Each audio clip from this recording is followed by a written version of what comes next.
What up, what up, what up, what up, what up, what up? What's good? What's up? To want the inner part of his ass crack. Blue about me not being his dad. After reading the book, she got. What up, what up, what up, what up, what up, what up, what up? What's good, people? What's up, what's up, what's up? What is up? I'm back. I'm back. It's me, L1027, and I am back for yet another review. This, ladies and gentlemen, will be our review for. Oh, I forgot to announce. New show alert, new show alert, new show alert. This is going to be a new show. This, ladies and gentlemen, will be our review for Anne Rice's interview with the vampire. This is season 1. It is episode 1. It is entitled In Throes of Increasing Wonder. Listen, shout out to my best friend who told me, hey, bestie, BFF, you know, whatever, you gotta watch this show. It's so good. You gotta see it. And I told him, I said, listen, I'm not into watching anything new. I don't have anything I want to watch. I ain't here for it. I don't care. I don't want to see it. He was like, if you do nothing else, you go watch this show. So I watched it and was completely enamored. I was in the throes of increasing wonder after watching this first episode. So for those of you who haven't watched it yet and you're watching this video, it is on AMC. It is absolutely a wonderfully written show. It is based on the Anne Rice novel Interview with the Vampire. This one is a television series and is much closer to the novel than the movie was that came out some years ago. So take this ride with me. Enjoy yourselves. Let's go down this road. Now, the star of this show is, I can't think of the man's name. Of course, when I need to know the man's name, it can't come to me. But anyway, the star is the actor who played Grey Worm on Game of Thrones. He's the star. And he does a phenomenal job with this. He does a phenomenal job with this role. So let's go down this strip. Let's go down this route. Let's have a good time with it. I'm looking for comments in the comment section. Y'all go watch. Tell me what y'all think. Give me your commentary. I have pages and pages of notes like I always do. So we'll go from there. All right. So we start off. I thought when I first started the episode that perhaps I was watching the wrong thing because I thought it was a commercial. Like literally, I was like, what am I watching? Like, is this some commercial? And there's this guy and he's talking about, he's offering this, I guess, class or master class on investigative journalism, and he's an investigative journalist. His name is Daniel Malloy, and and I'm like, what the? I literally stopped the episode and went and checked to make sure that I was watching the right thing. So then I started. I looked, it was the right thing, so I started over. And it shows it again, and then in the middle of or toward the end of the commercial ad, it's the television is turned off, and it's the guy who's on the ad, the Daniel Malloy guy, and he's the one who actually turns off the television. Then we see him go to his mailbox, and he goes and gets some stuff out of the mailbox. So he has his box that's in the mailbox. So he goes upstairs back to his apartment, and he opens the box, and there's some cassette tapes and a letter in it. And the letters come from a man named Louis Dupont Dulac. And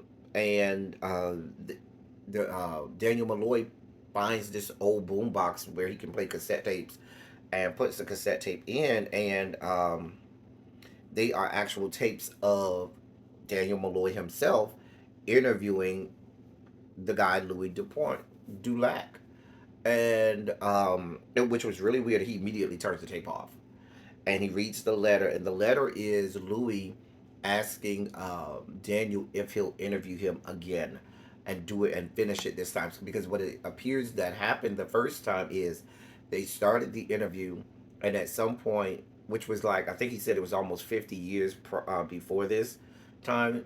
And the film the television show at this point is set in 2022.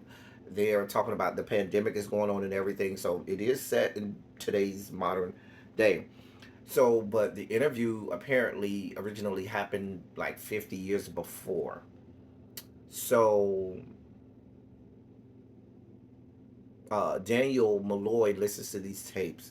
He shuts it off. He reads the letter, and the letter is, imploring him to come back and do the interview on new terms and so forth and so on. So Daniel gets flued out to Dubai by Louis, and it's June of 2022, June 14th, I believe it was 2022, and so, um, of course, Daniel knows that he's a vampire. He asks him, "Well, where's your coffin?" He says, "You do realize it's daylight outside. Where's your coffin?" He says, "This is my coffin, his apartment, because he has these windows that, I guess, block the sun's rays, but you can still see out, but they block the sun." And so he shows him. He lets up one of the little window things that's blocking the sun, and he puts his hand in it and it starts to burn him. So he shows him, "Yeah, I'm still a vampire." So they go over all of these things, and Daniel Malloy said, "Listen, this is how it's going to go. It's going on my terms. These are my terms." And so Louis' assistant was like, "Those aren't the terms that you signed to and agreed with." And Daniel was like, "Listen, this is how it's going down." So Louis was like, "Yeah, we doing this." So they start the interview again. And so Louis immediately flashes back to 1910, New Orleans, Louisiana. And we find out it's 5 years after his father had passed. His father left him a trust that he was in charge with, and a sizable amount of money. So we thought in the beginning. But the family has money in sugarcane, and the family had sugar plantations. Um, so the his family, Louis is black. Louis is black. His family's black, and Daniel Malloy is white, but Louis is black, and his family is one of the few black families that owned a plantation and owned slaves. We do know, that there are black slave owners. There were absolutely black slave owners, and so Louis' family was one of those families that owned black slaves. But once slavery was over, Jim Crow laws came. They, even though their family had money, white America did a whole lot of stuff to stop them from being able to continue to have wealth and add wealth to their family and so forth. And so, the money just wasn't flowing in like it used to, back in the days of slavery. And later on in the episode, we later found out that they were on the brink of bankruptcy, right before his father passed. And after his father passed, he basically had to find a way and find business, a way to earn money and keep up their lavish lifestyle so that they could, still be a well-to-do family. So nowadays in 1910, after the father is dead and gone, their family business is in whorehouses. Okay, so down here to the Good French Quarter, I think he said there was like 20 or 22, I think 20 whorehouses, and he owned 8 of them, on that one street or whatnot. And so that's the family business. That's how they make all of their money, and it's very profitable for them. And so that's how they keep up their lavish lifestyles. So Louis, we see him. He goes to go check in on, his businesses, whorehouses, and we find out that one of the girls, because one of this peg leg madam walks out of one of the houses. She literally peg legged. I'm not making this up. She had a peg leg, like a wooden peg leg. Anyway, she walks out of one of the whorehouses and say, "Hey, we got a problem up in here." So Louis goes up in the whorehouse to see what's happening, and one of the aldermen have been bust across the head. I mean, to the white man, he bleeding all over the place. They've been bust across the head. He drunk as shit, and over there, laughing about it. So one of the whores, this nice, thick, light skinned Creole, black woman, was like, he tried to go up in my shit box. I mean, he tried to fuck her up the ass, and she wasn't here for it. So apparently, she shitted all. She bust him in the head with maybe a glass or something, and then shitted all over his dick. And so it was real funny. So Louis is over there trying to help the alderman or whatever. So the alderman, of course, this is 1910, Jim Crow South America. So he calls, Louis the N word hard, ER. And and so forth. And Louis knows his place. He knows his role. He knows where he is. He still tries to help him anyway. Even though Louis was a man of wealth and notoriety, he still is beneath the white man. So Louis still helps him, helps the alderman, and tries to make the situation right. Meanwhile, outside there's another situation. This man is over here harassing one of the whores, trying to, is a Bible thumper and trying to get her to, come to Jesus, because her body is the temple. And so we come to find out it's Paul. Paul is Louis's brother. So Louis and Paul get into this argument. They get into a little skirmish or whatever. Louis pushes Paul down or kicks Paul, and Paul falls. Paul punches Louis in the face, and then Louis, who's always, and I made note of that. I should have said it already. Louis made it a point to say that in New Orleans and on Liberty Street was the street where all his whorehouses were. You had to prove your toughness and prove your masculinity, and he kept doing this thing where he kept saying how he had to prove his masculinity and prove how tough he was, which I noted to myself, that's just not normal that uh, a man who at this point we knew nothing about um, Louis at that point, so I had no reason to believe that he wasn't a heterosexual man. But I noted to myself, why is this heterosexual man keep talking about having to prove his masculinity? So back to the little skirmish. So the Louis' brother Paul and him are having this skirmish. Louis done kicked him to the ground. Paul done came back and punched Louis in the face. Louis then grabs Paul by the neck and then takes a sword out, takes his cane, which is an actual sword, knife on the inside of his cane, and puts it up to Paul's throat and told him he gut him like a, what do you call it, a cochon or something? I don't even know what that is. I guess it's some kind type of pastry or some type of food that you cut up or whatever. But he said, "Baby, I'll gut you." Or maybe it's a fish, gut you like a fish, and told him to go his ass home, and tell Mama not to wait up. So Paul goes back home. So then we see the next morning they have their family breakfast. Every morning, he talked about every morning they have breakfast as a family, and we meet the family. The mom, her name is Florence. The sister, her name is Grace. We already met Paul. So come to find out, Paul is mentally challenged. He, has some mental situations. He's not all there. And we also find out the sister is engaged to a guy named Levi, and so forth. So there's the family back and forth and so forth. Paul got a slick mouth. Even though Paul is, not all the way there, he's enough of the way there where he can go in and let have on somebody. So he Paul got a mouth on him. Paul don't mind going in on somebody. So even though Louis and Paul had this skirmish or this fight, it's just brothers fight. And so Louis remarked, because simultaneously while we're watching this flashback or watching what happened back then, we periodically can hear current day where Louis is having this interview with Daniel Malloy. So every now and again, in between the scenes of back in 1910, we hear present 2022 Louis talking to Daniel Malloy, just kind of narrating the flashback. So Louis remarked how he really loved his brother. He loved his brother more than anybody else on earth. Like he said, I love my brother more than anybody at that time.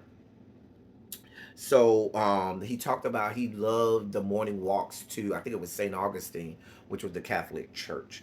And they will have a daily morning walk to the Catholic Church where they would talk on the way there, and Paul would go in there and go into the confessional and confess to Father Matthias, who was the father there. It was another priest there, but Paul didn't want to talk to that other priest. He only wanted to talk to Father Matthias.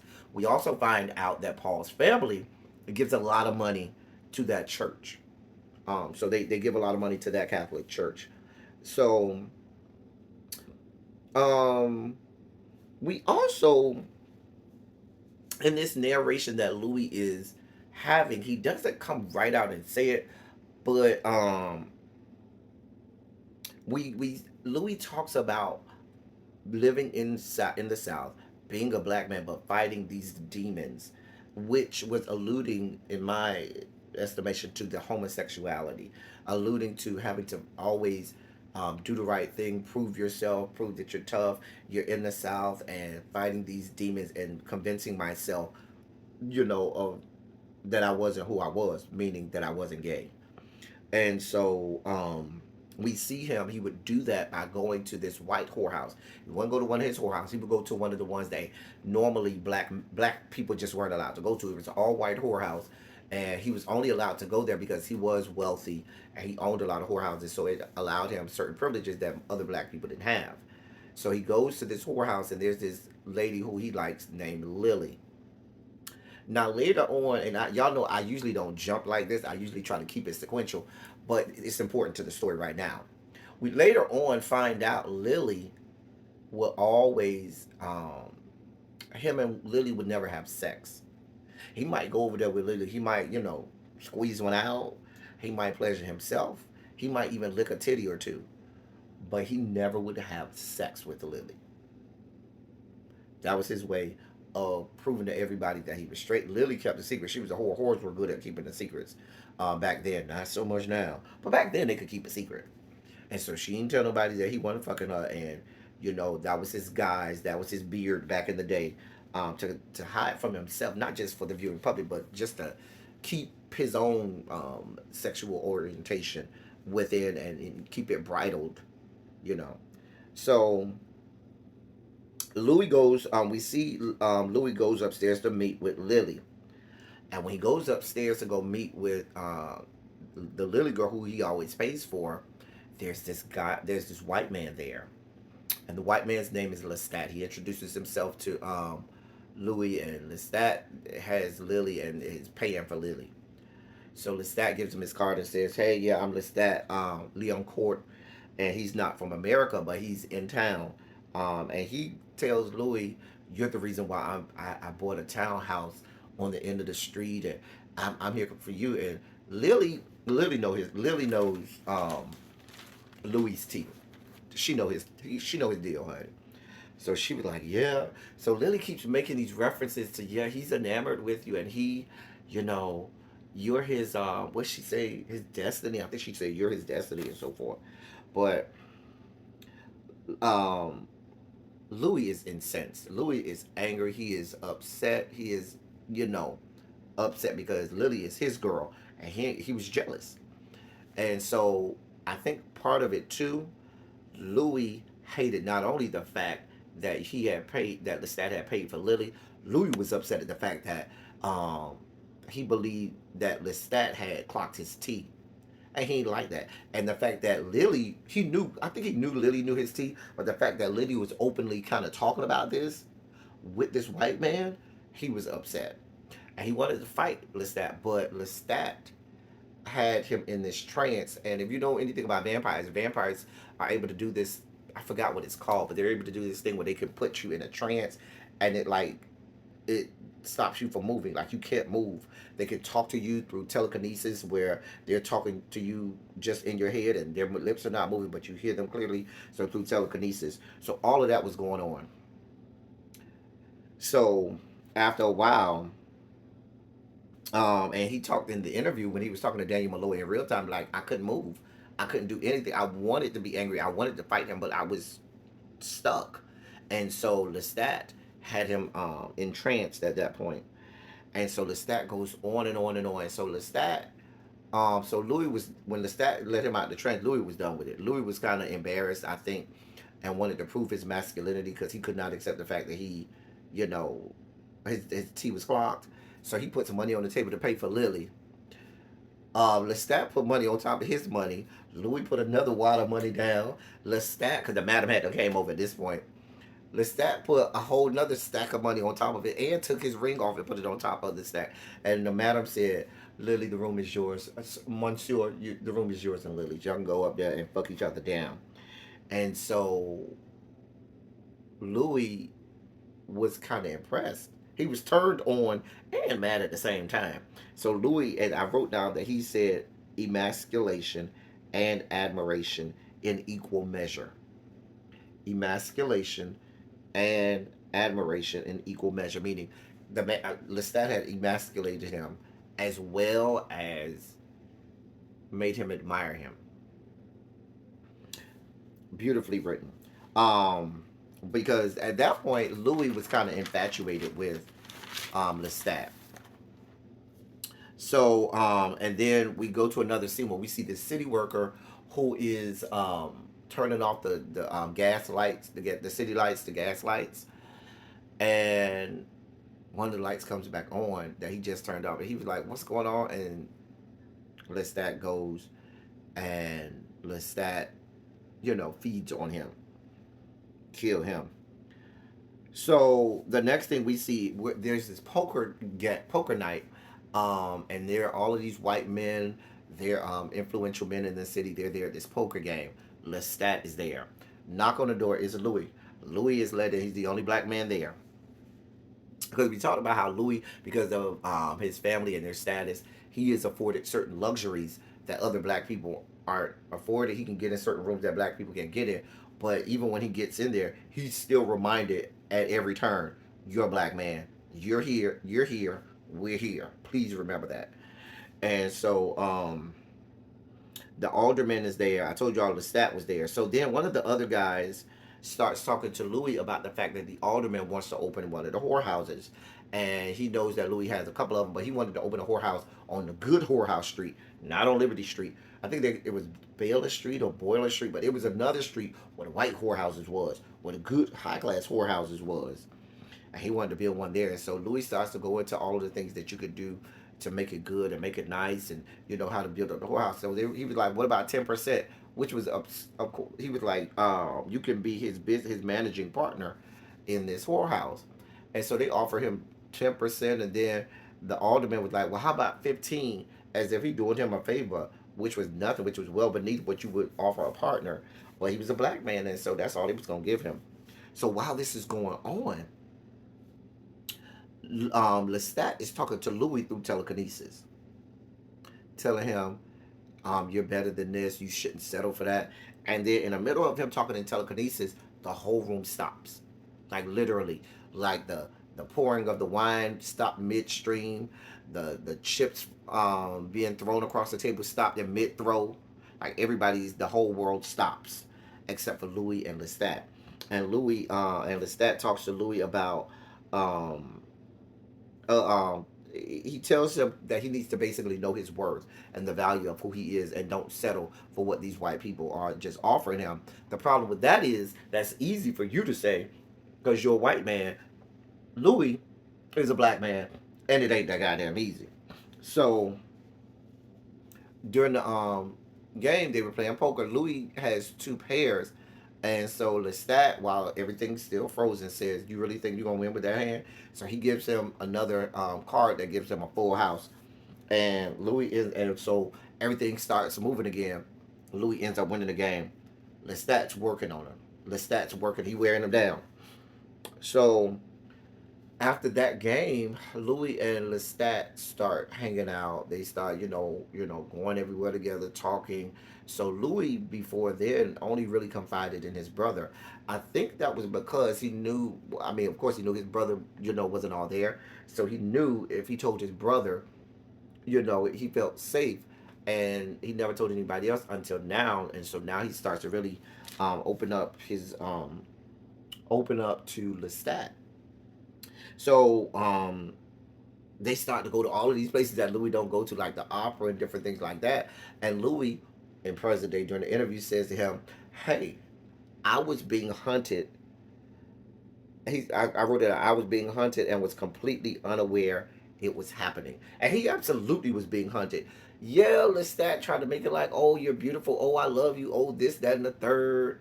But Lestat saw in Louis something that he hadn't seen before. He was beautiful. And to me, it pointed to something that white men, even in the gay world, do all of the time. They even fetishize black men. They do it all of the time. They look at black men, they call us beautiful, and they will do anything. They will cut their mama to get a chance to have it with them. It's like having a precious jewel or some type of object or toy that everybody else can't have, and it's just yours. And they want to own you as a black man. They do it all the time. They fetishize you because they want to have ownership of you, to say I have this and this other white person doesn't have it. Happens all of the time. We know we're beautiful as black people. We know this. We, but the problem is, y'all know it too, and y'all don't want us to feel like we're as beautiful or as we're as valuable as we are. So y'all fetishize us, and then y'all want to have ownership of us as if we're not equals. Technically, I think we're above you all, but that's a whole nother tirade. Anyway, so that's what was happening. So then we see Louis goes home and talks to his sister. So, and I feel like at this point, this is where we start to see this turn. Because until this point, it was kind of mundane. It was kind of like, okay, it's another show just giving us, a depiction of what it was in the early 1900s. But now it started to change. Now we start to get into this hunt. So we see Louis goes home. His sister says, "Hey, you don't even be coming home no more like you used to. And I heard you been hanging around with this white man." Now, see, here's the problem. Louis, before then, had been able to live his life in denial about who he was and what he was in terms of his orientation.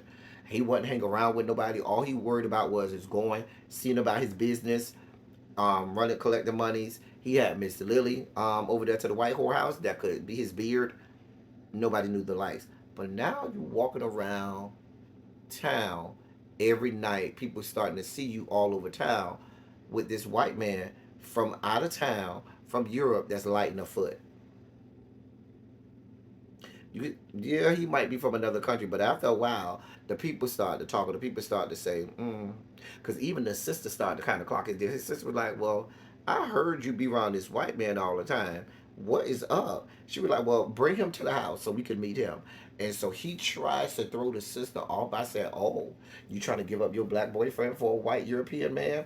She was like, "We need to meet him. Bring him by the house." I was like, mm. Anyway, they then start to talk about Paul because they see Paul up on the back on the second floor talking to himself and preaching to the air, and they were like, so they reference how Paul used to be in a mental facility. Their father had Paul in a mental facility, and Louis said he came out and was worse, and so uh, Grace, his sister, starts to talk about how her brother talked about there was another facility in Gretna and it wasn't as bad and it might do some good with Paul some good to go there. And he was like, "No, we ain't sending him nowhere. Nope, don't worry about that. What you need to be worried about is what you gonna do." And he gives her wedding gift, which was a trip around the world via boat. And so they were going on a trip around the world. Um, so then we see them at the dinner. Levi comes. Levi remembers Grace's fiance, and Lestat comes. All right. So at this point, Lestat and Louis had been hanging out for some time.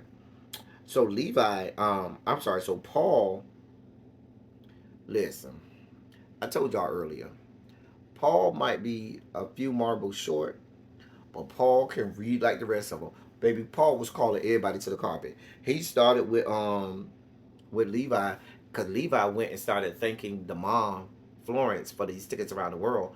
And Paul was like, "I don't know. First of all, don't call her mother because she would never be your scientifically your mother." He tells him.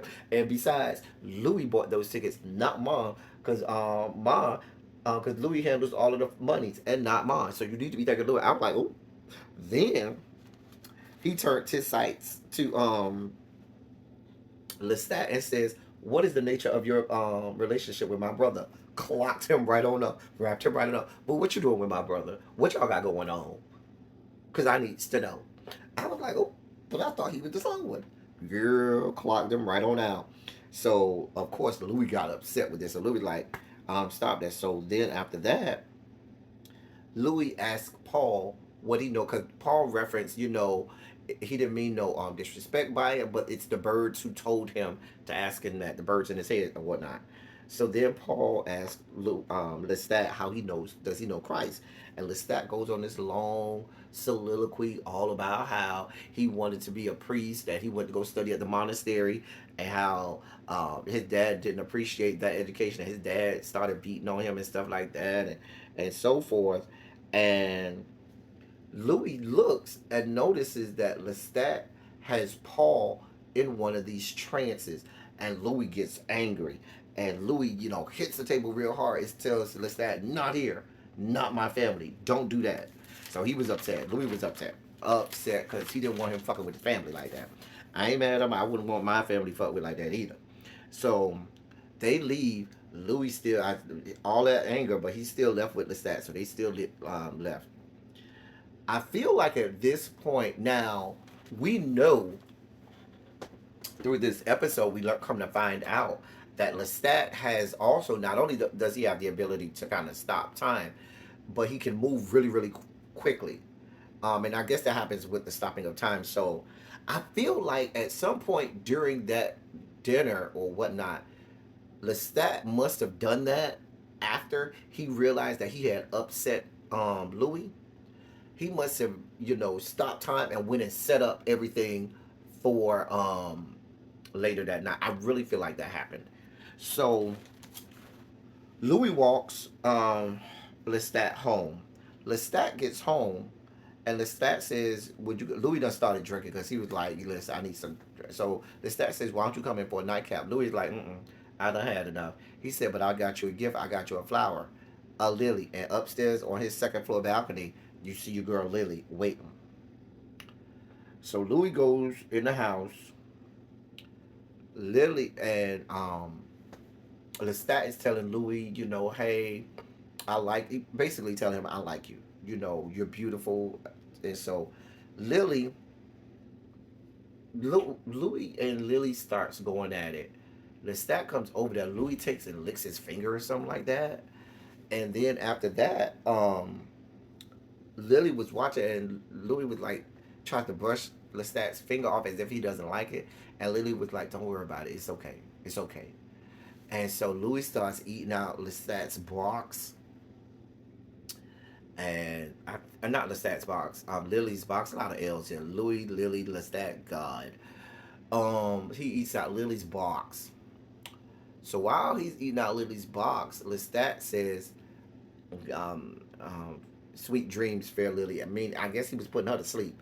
So Lily looks like she's having an orgasm off of Louis eating her box, and then she just rolls over and just passes out to sleep. After that, Louis and Lestat, baby, they go at it. So then Lestat gets behind Louis. I don't know if he was banging him in the butt. I don't know if he penetrated. All I know is Lestat was behind Louis. At the very least, his pin was in the crack of his ass. That's all I know. Was it up the booty shoot? I don't know. Was it up the booty shoot? The booty shoot. Was it up the booty shoot? The booty shoot. Up the boot. I'm sorry, y'all. I got all distracted. I don't know. I don't know if it was up the booty shoot. At the very minimum, it was touching on your ass. But baby, they started floating in the air. Um, and Lestat bites Louis and starts drinking his blood. We later come to find out it's called the little drink, meaning we ain't sucking your blood to drain you. We just sucking your blood to get a taste. Anyway, so this opens up Louis to the whole world of his sexuality. Now I really feel like not Louis, Lestat knew he blew it at that family dinner and set this up to try to get back into Louis' good graces because he knew that whole sucking of the blood thing was going to be something different. The whole opening up of his sexuality and everything was going to be a whole big thing.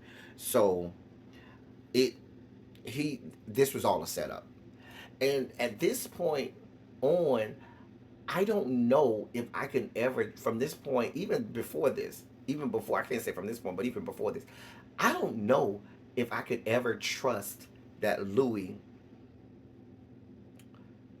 was as into Lestat. I think he was a little, but if you remember, even upon their first meeting, Lestat put him in the trance and, you know, had him under his control.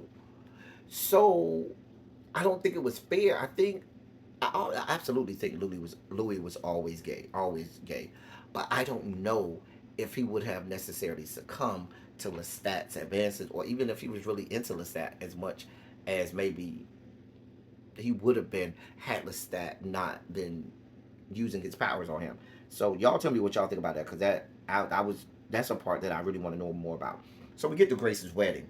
We down here to Grace's wedding, and then after the wedding, they do the Grace says, my dad was supposed to be here dancing for me, but I thought in tribute to my dad, it would be a good idea to make my brothers do all the work. So she does this thing where she pulls out these shoes and talks about how her brothers used to dance, um, and make pennies off, dancing and stuff like that. So she pulls out these tap shoes and they start dancing. They call themselves the ABCDEFGs. I think it was Altar Boys Come Dancing Every Day for God. The ABCDEFGs, yes. So they start dancing. It was real cute. After the wedding, though, Louis and his brother Paul, they climb up onto the roof and they're talking and having a very nice conversation. Talk about how great the wedding was. It's about to be morning. They still got on their suits from the night before, and they talk about.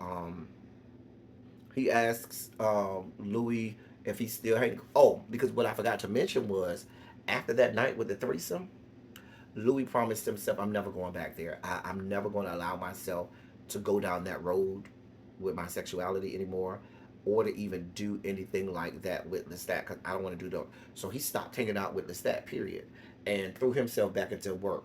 Just worried about his business, just like always. Stopped hanging out with Lestat, cold turkey. So after the wedding, they go up to this room. They start talking. Paul asking, "You still hanging out with that Lestat, man?" And Louis was like, "No, it didn't work out. I ain't even seen him." And so, not meaning their relationship, but meaning the business venture ain't work out. We know that's a double entendre. Anyway, that was talking about the relationship. So he did ask Louis if he thinks Levi would do right by Grace. And Louis says, yeah, I think he'll do right by Grace. And they start talking about how people be talking about the wedding for a long time. And Mama gave her a good wedding and so forth. And so after that, Louis just looking off into the distance. Paula stood up. Paul starts walking toward the edge of the roof. Paul jumps off the roof to his death. Louis sees him right before he jumps and screams, and Paul dies. And that was right out because right before he died, Paul tells Louis he loves him, and Louis says, "I love you too, little bro," and he jumps off to his death. And Louis remarks in the interview in present day that was the last sunrise he ever saw. Um, so Louis, Father Matthias comes over to the house to discuss the funeral arrangements and so forth, and we find out Louis's mom blames him. Louis's mom believes so hard that he committed suicide. That means he can't go to heaven, so now he's in hell. And so Louis's mom, Florence, believes that Louis must have said something to Paul to make Paul jump off the building and kill himself. And so she completely blames Paul. And this starts to break Louis down, being blamed for Paul's death. We get to they're having I guess the processional to the funeral or to the gravesite, one or the other. And Lestat, while they're having this whole processional in the funeral, Lestat comes and tries to confront Louis about not coming to see him and all this, that, and the third. And it's the audacity of white people at this point. This is how white people are. They love doing shit they ain't got no business doing. The audacity of whiteness is amazing, and you see it on full display here because this man is over here grieving and mourning the death of his brother, and you over here bothering with him. Oh, I ain't seen you in a few days. Oh, you don't even come out of the house. You avoid me, bruh. I'm over here in the fucking processional for my brother's funeral, who killed himself. The fuck you got going on? I got time to be thinking about what you got going on. They get to the gravesite, honey. Lestat starts to torment. He really starts to torment Louis. He's calling out to Louis.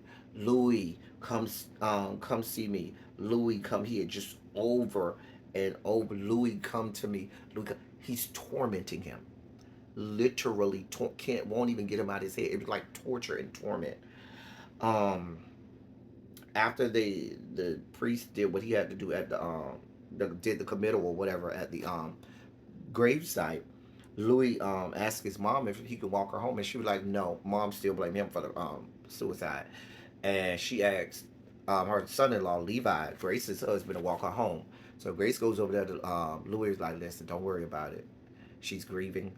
She needs a way somewhere to put her anger, and you're just a person right now. Give her some time.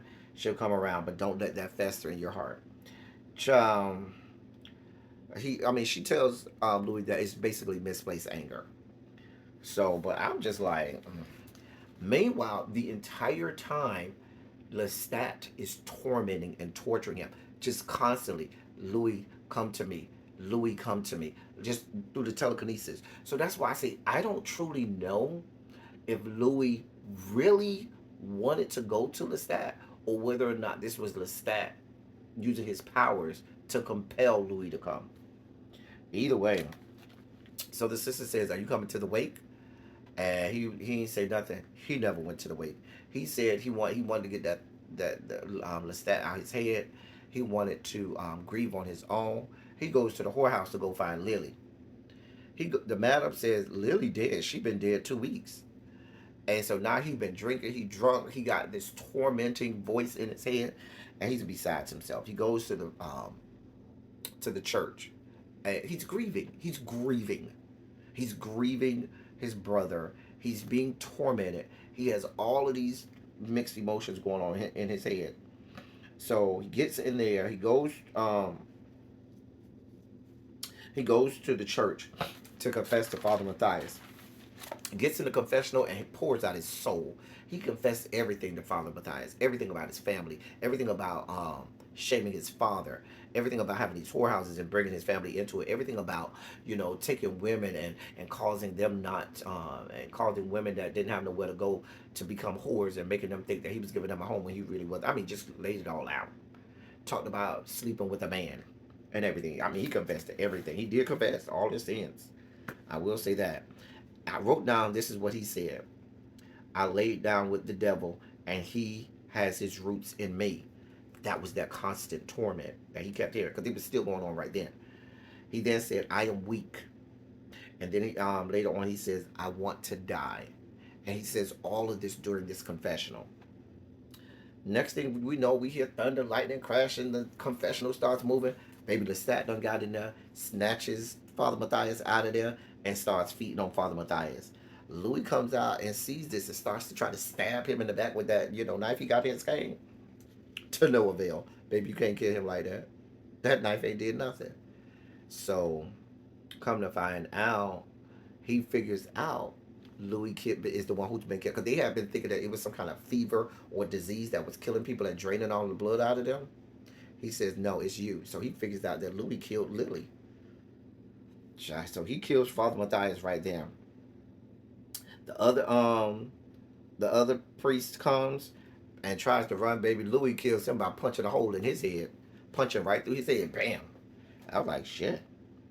Um, so then Lestat starts talking to Louis and goes on this long soliloquy about what it must be like to be a black person in this country because of the racism and everything, and you're better than this, and you need to be, and we're betrothed together, and we need to be in love, and I love you, and all this, that, and the third. And it was cringy to me. It really was cringy to me because here was this white man just promising all of these things to this black man when in true form or fashion you really just wanted. This was the complete fetishizing of this black man, and you were promising him, oh, I can, you said you wanted to die, I can make that happen, I'm not the devil, I just kill people who deserve to die. Well, who made you God and made you decide? So it was a whole thing, and the fact that these were two men who were gay really pointed to a lot of what goes on in I think it was completely metaphoric to what happens in the LGBT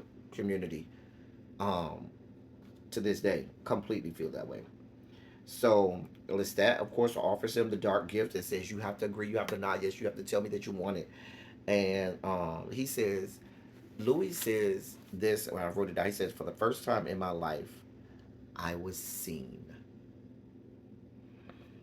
and he kisses Lestat, which basically tells him, "Yeah, I'll take it." And Lestat, at that point, drains his blood and feeds him his own blood, and Lestat feeds Louis his blood after he drains his blood and turns him into a vampire. From there, and it goes off from there. I mean, it goes off after Louis and Daniel Malloy start to have a conversation. He said it was the end and the beginning all at the same time, and he said he was in the throes of increasing wonders, and which was the title of the episode. It goes off from there. Phenomenal writing, great acting, so good. Listen, y'all, I am so intrigued to see where we're going with this story. I really want to see how far they go down this road. And I'm intrigued, and that's all I got on that. I'm just so excited to see where we go with this story, and see how they bring Anne Rice's novel to life. Let's get in the comment section and do what we do. Good about what we saw. That's all I got for y'all. Until next time, thank y'all for coming. Y'all drive safely. I'm out.